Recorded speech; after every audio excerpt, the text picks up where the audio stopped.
Alien was directed by Ridley Scott and started a humongous franchise that is still being continued today. In fact, very soon, Alien Covenant is coming out, and that's why I'm going to be reviewing every single Alien movie. All four of the originals, as well as Alien vs. Predator 1 and 2.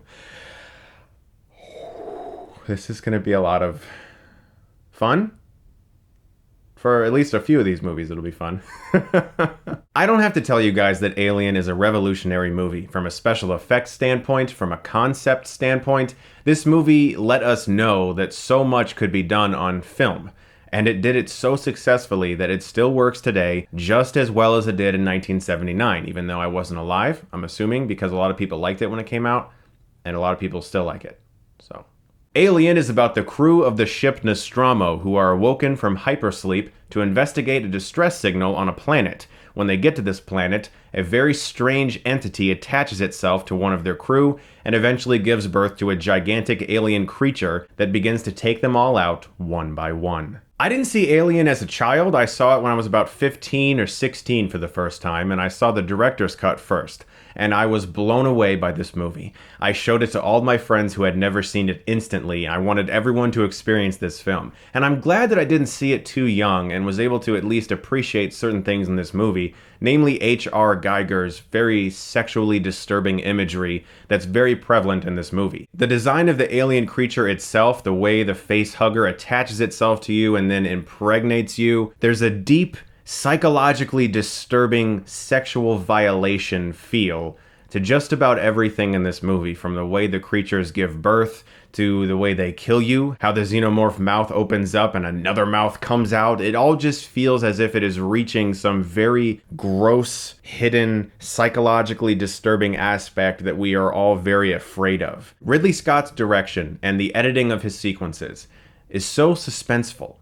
It really reaches inside of you and makes you feel as if you are on this ship. The set design is immaculate. This is still one of the coolest looking movie ships of all time. The inside of this thing feels so dirty and lived in. It feels like a real environment. There's nothing glossy or clean to it. It all feels like something tangible that you could reach into the screen and become a part of. And the crew itself is also very well realized. You get the sense of how everyone works together. You have Ash, who is the science officer. You have Parker and Brett, who are the mechanics. You have Dallas, the captain. It's easy to understand how the ship operates. Everything makes sense. It's not just a really fun science fiction movie that has an alien monster that's really awesome. You can tell that Ridley Scott and the writers and the production crew and everyone was just trying to make a world that felt like it could work. It wasn't just about this creature or special effects. This was a real lived-in universe, even though you're seeing such a small little part of it, which is something else about this film that I love. I absolutely adore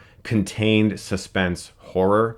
And there are a lot of films that have since taken the alien vibes and built off of that. There's a very, very unknown anime film called Lily Cat that is essentially a complete ripoff of this movie. I've talked about it on my Japanimation era retro rewind video. The movie Event Horizon from Paul W.S. Anderson definitely has a very similar feel. Lots of films have aped this movie for many years, and none of them have ever lived up to it. Something else that Alien did masterfully that's actually really difficult to do is not have a clear-cut protagonist for quite some time. You don't really understand who the lead of the movie is until Sigourney Weaver as Ripley steps up about halfway through.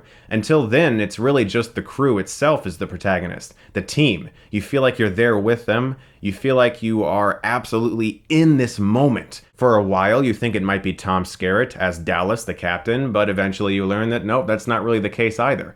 Ripley is the one who has to stand up and take control of the situation, and watching that character blossom in this movie to what she eventually becomes in the next few films is so much fun to see. Since I've seen all of them and I know how it all goes, I love watching Ripley start as the one who is very clear-cut. She's like, no, we cannot let these people back on the ship. It's a quarantine situation. They could infect all of us. She's the only one who's following procedure. And as the rest of the movie goes along, she's still the only character who maintains a clear head throughout every single situation. Even Dallas, the captain, is like, let us in. And that's against protocol. And Ripley's like, no, I can't do that. She's the strongest character in this movie. She's the one who knows how to follow protocol, and she gets shit done. And, you know, if you haven't seen Alien, I'm going to get into a few spoilers. I'm assuming most of you have seen this incredible classic film. If you haven't, come on, man. Like, really? I'm going to get into some spoilers here. Ash. Let's talk about Ian Holm as Ash, who eventually reveals himself to be an android.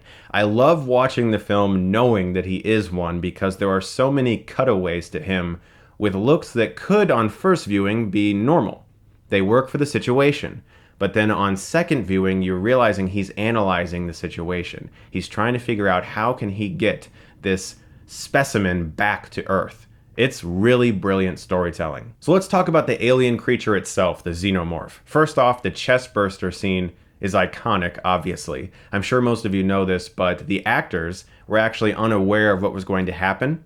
And so when that chest burster comes out of John Hurt, who, by the way, rest in peace, fantastic actor, sorely missed, they didn't know that was going to happen. So their reaction when that thing goes, it's totally genuine. It's so great to watch that knowing that. But the Xenomorph creature itself to this day is probably my favorite design for any alien in film, which is kind of sad. I mean, this movie came out in 1979 and we've had so many different alien films ever since then. And nothing has topped this. This thing is just so fucking cool and terrifying. It works so well in this movie, and the sense of horror whenever it's around is so well utilized by Scott because he chooses to go the Jaws route and not show it too often. In fact, it's really not in the movie that much. You just get this sense of incredible paranoia whenever it's nearby or whenever it's not nearby, because he never lets you out. There's rarely a sequence or a scene or a moment that lets you breathe for a second. Like, for instance, after Brett is taken up into the air shaft and Parker and Ripley come in and the blood's falling down, it instantly cuts to a close-up of Parker and he's like, it's big.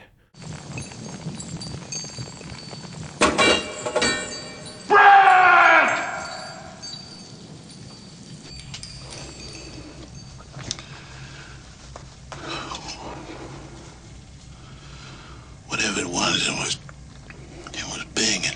It doesn't let you out.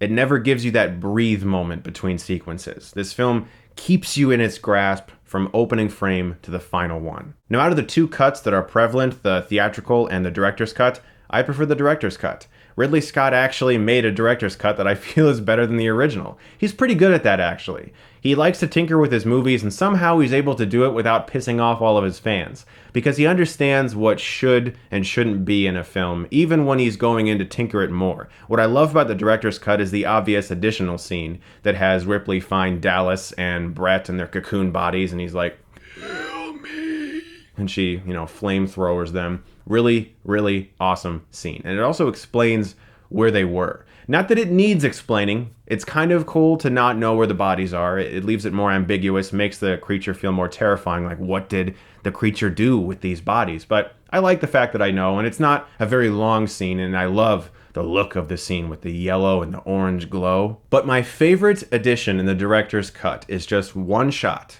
It's the first real close-up frame of the alien, when Brett is walking and he's looking for Jones the cat, and you just see this thing hanging. And there's no big musical reveal. There's no jump scare. In fact, the first time I saw it, I just kind of went, is that... oh shit. And that reaction, you don't get that in monster movies, because they always build up the reveal of the creature to this big epic moment with music, and he turns around and oh my god, and that's how it was in the theatrical, exactly like that. But in the director's cut, Ridley Scott is like, no, let's just have this wide shot of it hanging up there. It gives me chills. It's my favorite additional moment in the director's cut. Guys, I don't have to tell you, I adore this movie. It's one of my all-time favorite films. Alien is a movie that has stood the test of time successfully. It has engaging characters. It has an incredible creature. It's insanely scary, very suspenseful. It's one of Ridley Scott's best films. Absolutely, without a doubt, Alien gets an A+.